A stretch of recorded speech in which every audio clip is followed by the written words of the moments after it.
노상원 전 국군정보사령관의 수첩에 담긴 12.3 비상계엄령 계획은 선거 전부터 철저히 준비된 작전이었으며 표면적 명분과 달리 실질적으로는 반대 세력의 제거와 장기 집권을 목표로 한 내란 계획이었다. 수첩 내용에 따르면 작전은 시기를 총선 전후로 구분하고 계엄령 D-Day를 전후로 한 구체적인 단계별 준비와 실행 방법이 체계적으로 설계되어 있다. 우선 시행 전날에는 미국과의 협조 타진을 포함한 준비 점검과 VIP 담화 준비 등이 언급되어 있으며 출국 금지 등의 조치를 통해 반대 인사들의 이동을 사전에 차단하려 했다. 실제 실행 당일 아침 9시경에는 국회가 있는 서울 여의도를 군경으로 철저히 봉쇄한 뒤 주요 체포 대상자를 일제히 수거하려고 계획했다. 수첩에는 여의도 봉쇄의 진입로, 봉쇄 울타리 경계, 도시락 등 식량 준비 평상복 복장으로 2-3주간 봉쇄 시행 등 구체적 준비 사항이 세세히 적혔다. 이와 함께 체포조가 5에서 7명씩 편성되어 버스나 승용차로 이동하면서 전국의 목표 인물들을 사전에 작성된 명단에 따라 체포하고 적재적소에 마련된 구금시설 수집소로 호송할 계획도 상세히 포함되어 있다. 체포 대상 명단은 약 500여 명에 이르렀으며 야권 정치인, 진보 성향 판검사, 언론인, 시민노동교원 단체 지도자, 진보 예술체육계 인사 등 광범위했다. 예를 들어 당시 여소야대 상황에서 민주당 대표와 전직 대통령, 주요 의원들이 포함됐고 전국교직원 노조나 민주노총, 진보적 변호사 모임, 이른바 좌파 판사로 분류된 인사들도 명단에 올랐다. 또 방송인 김어준, 김재동, 축구선수 차범근 등 비교적 중립적 인물까지 수거 대상에 포함된 것으로 파악된다. 이들 명단의 공통점은 권력의 비판적인 성향을 가진 집단과 인물을 일괄 제거하여 정치적 반대 기반을 원천 봉쇄하려 했다는 점이다. 명단에 오른 인물들은 현직 국회의원과 법관, 행정부 관료 등 공권력의 중심에 있거나 언론 여론 형성에 영향력이 큰 사람들로 이들을 체포 구금함으로써 국가기관의 기능을 마비시키고 여론의 저항을 단절하려 한 의도가 뚜렷하다.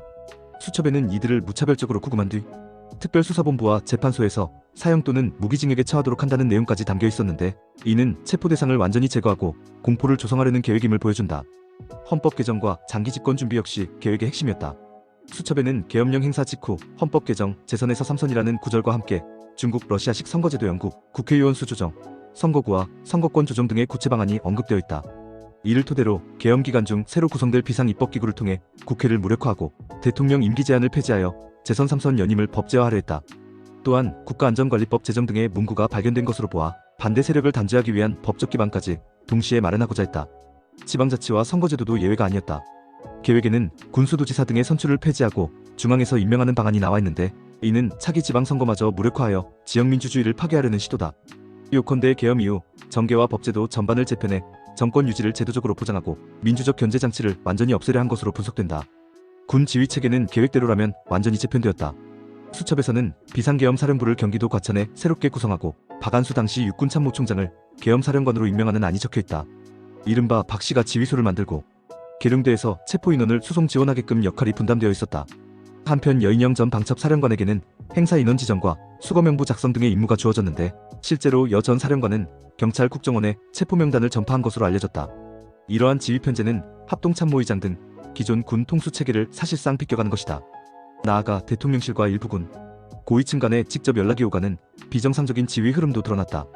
계엄 당일 대통령이 경찰청장에게 수차례 직접 전화해 국회의원 체포를 지시한 사실과 국회, 여당 선관위 등 국헌기관을 장악하기 위한 구체적 지침별도 문건 전달 등이 수첩과 수사 과정에서 확인되었다.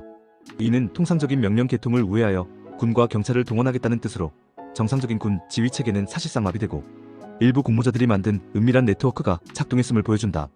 필요한 경우 육군 수도방위사령부뿐 아니라 수도권 인접부대 제9, 제34단, 지상작전사령부까지 동원하여 계엄 반발을 진압하려 했다는 대목도 기록되어 있는데 이는 만일 시민저항이 발생하면 해당 부대를 통해 즉시 무력 대응하겠다는 계획이다.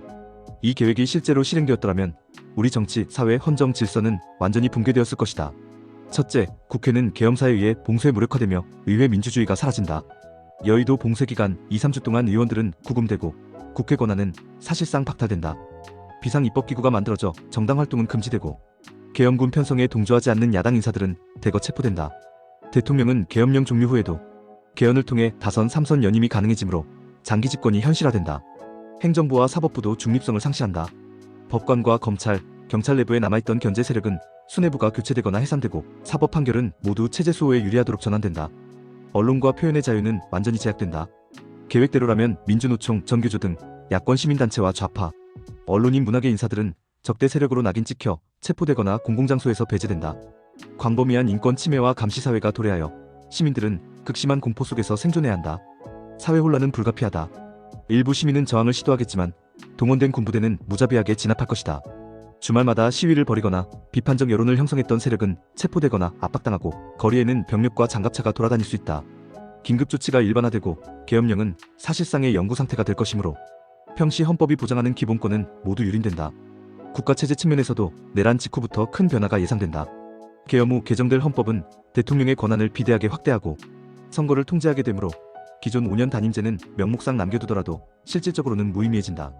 지방자치와 지방선거가 폐지되고 중앙정부가 지방장관을 임명하므로 모든 권력은 중앙군부와 정권 핵심부에 집중된다. 한편 국정원 등 정보기관은 정치적 탄압기구로 전용되어 야당 간부 감시 및 연행에 동원될 것이며 국민의힘 등 집권당마저 무조건적인 시종 역할을 강요당해 사실상 통제 세력화될 것이다.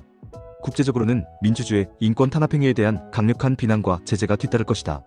미국 등 전통적 우방은 협조 요청에도 불구하고 사전에 이 사태를 모르고 있었다는 점과 실제 시행 시 북한 개입 가능성까지 고려했던 정황을 알고 반발할 수 있다. 이러한 대규모 반헌법적 조치는 유엔과 국제사회의 비상한 관심을 초래하며 우리나라의 국제적 신뢰와 지위에 심각한 타격을 줄 것이다. 결국 이 계획이 현실화되었다면 정치적으로는 의원내각제에 가까운 군권력 독재 체제로 전환되고 사회적으로는 광범위한 공포와 저항 속에서 평화적인 시민사회가 파괴된다. 헌정 질서는 군과 일부 정치 지도자들의 손으로 완전히 유린되어 민주주의의 기본 틀이 산산이 부서졌을 것이다. 이러한 시나리오는 한국의 역대 헌정 사상 전례를 찾기 힘들 정도로 심각한 위기로 결국 야당의 전면 투쟁 혹은 군부 내 균열을 불러와 내분과 반발이 증폭되는 양상을 보였을 것으로 판단된다. 당신의 생각을 댓글로 남겨주세요. 영상이 도움되셨다면 구독과 좋아요,